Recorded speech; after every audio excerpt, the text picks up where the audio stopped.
There's a meme you've probably seen before that goes along the lines of, the curtains were blue. And then the English teacher says, the blue curtains represent the author's depression. And then the author says that the curtains were just blue. It's a funny take, especially for anyone who's had to suffer through a high school English class where symbolism seems painfully over-applied.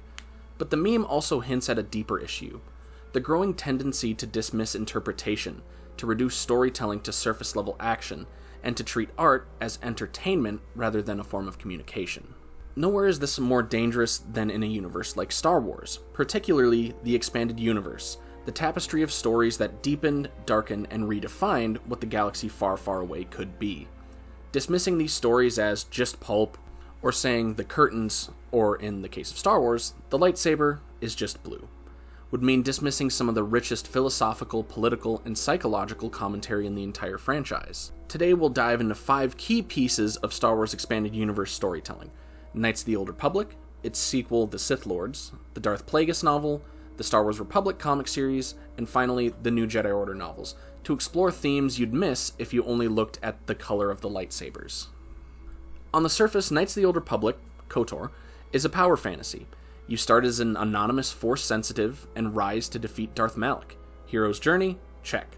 Lightsabers? Plenty. Blue curtains? Everywhere. But dig deeper and you'll uncover a game obsessed with the idea of personal responsibility and the consequences of moral choice. The plot twist that you are Darth Revan, the former Sith Lord, is not just a shock. It reframes the entire narrative.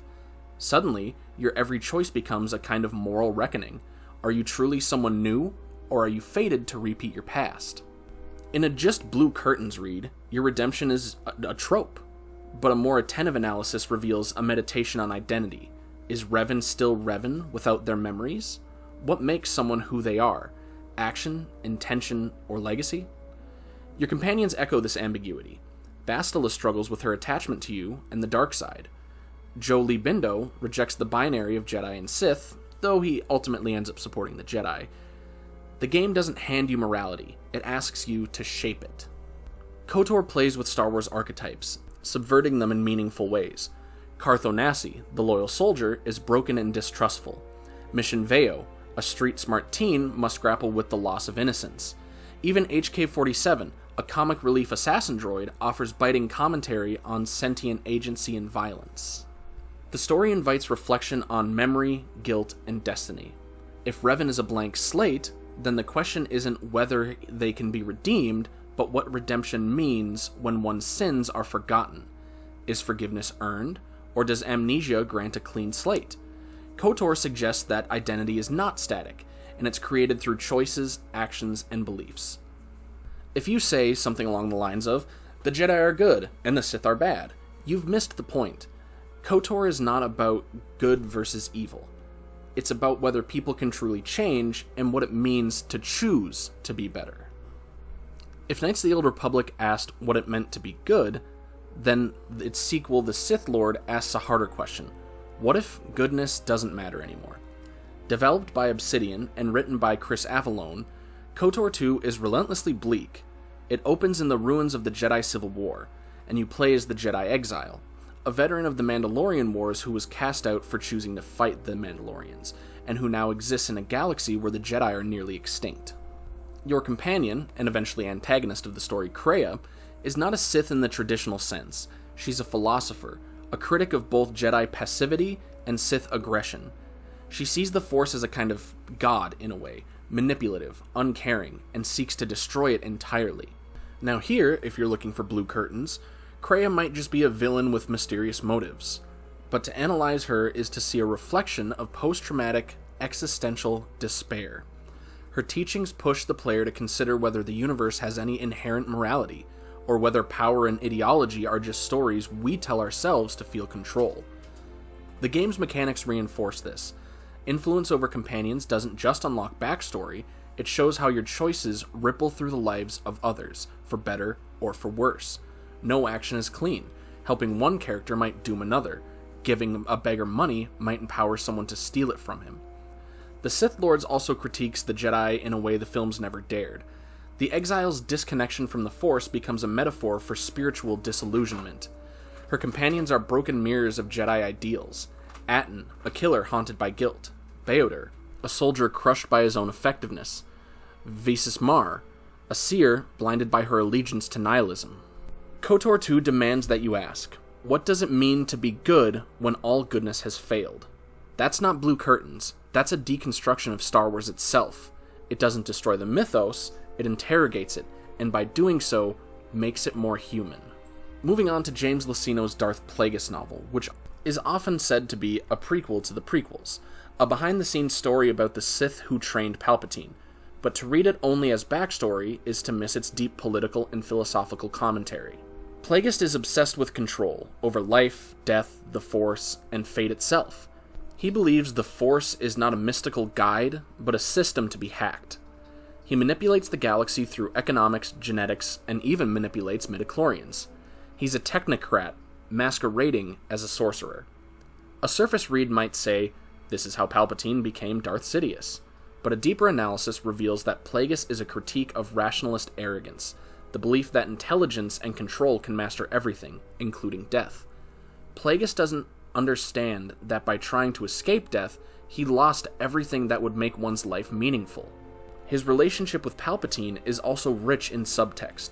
It's a cautionary tale about grooming, ambition, and generational evil. Plagueis sees himself as a godmaker, in a way.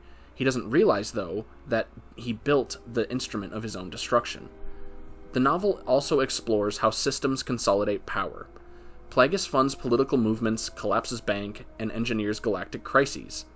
His manipulation of the Trade Federation and banking clan foreshadows the Clone Wars and hints how power rarely wears a face. So dismissing this as a cool villain origin story for Palpatine, and you miss the bigger questions. What is the cost of mastering nature? Can control be a form of fear? And perhaps most chillingly, what if the Force could be bent, and it still doesn't save you?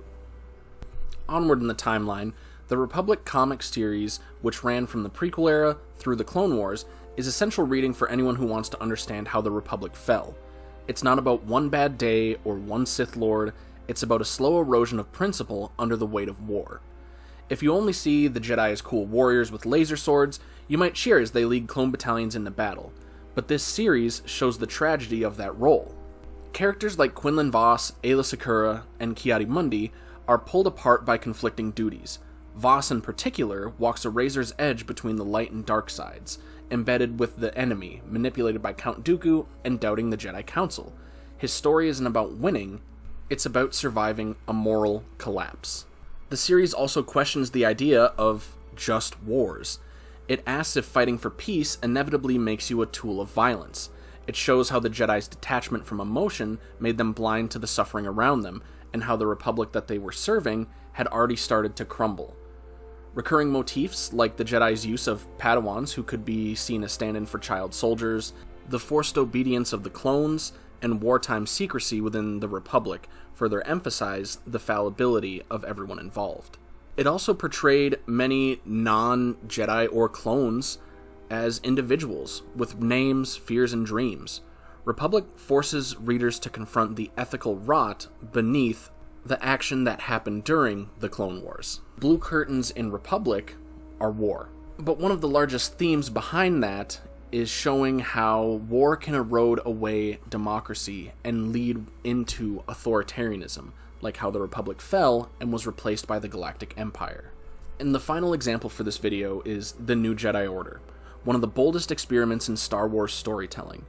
Spanning 19 novels, it introduces the Yuuzhan Vong, a fanatical, extragalactic species who cannot be sensed through the Force in traditional ways, and who wage a religious war of conquest. At first glance, it might feel like a simple invasion arc. Aliens show up, the galaxy fights back, standard stuff, right? Wrong. The New Jedi Order is a sprawling meditation on suffering, faith, and transformations. The Yuuzhan Vong are not just villains. Their pain-worshipping culture is deeply rooted in tragedy. They were once connected to the Force until it was severed because of their cruelty, a cruelty born of religious trauma and a desperate desire to be seen by the gods they believe to have abandoned them. Vergere, a former Jedi who lived among the Yuuzhan Vong, becomes a central figure. She teaches Jacen Solo that pain is not something to be avoided, it's something to be understood. She deconstructs the Jedi and argues that the Force is not light and dark, that it simply is. And Jacen's journey is the heart of the new Jedi Order series. He evolves from pacifist to a warrior philosopher. He comes to believe that victory doesn't come from destroying the enemy, but from understanding them. That the war is not won by wiping out the Yuuzhan Vong, but by rebuilding their worldview and helping them find a new place within the Star Wars galaxy. Also through characters like Anakin Solo, who sacrifices himself in battle to save his family and friends, and Tahiri Vela, who must reconcile her identity after Vong experimentation. The new Jedi Order series explores how trauma reshapes not only individuals, but cultures. It asks, how do you build peace in the aftermath of near annihilation? Dismiss the new Jedi Order series as just another war within the galaxy, and you miss a rich allegory for post 9/11 America, cultural conflict, and the limits of militarism. But most importantly, you'll miss its biggest message, that peace only comes when you're willing to change, not just others, but yourself. So were the curtains, or lightsabers, just blue? Not in Knights of the Old Republic, where color-coded morality gives way to introspection about identity and redemption. Not in its sequel, where blue becomes the color of nothingness, of meaning lost in the void of war. Not in Darth Plagueis, where the color of power is an illusion built on fear. Not in Republic, where blue is the glow of a lightsaber ignited in service to a dying Republic. And not in the new Jedi Order, where even pain becomes a palette, each wound painting a new understanding of truth. When we dismiss analysis as pretentious, when we scoff at symbolism, we don't just miss out on meaning. We rob ourselves of the ability to connect deeper with art, with others, and with ourselves. Stories like Star Wars endure not just because of lightsabers and starships, even though they're cool. It endures because it speaks to pain, to power, to change, to hope, and yes, to a unifying force that binds the galaxy together. And if you think the lightsabers are just blue, maybe you haven't looked hard enough at the stories.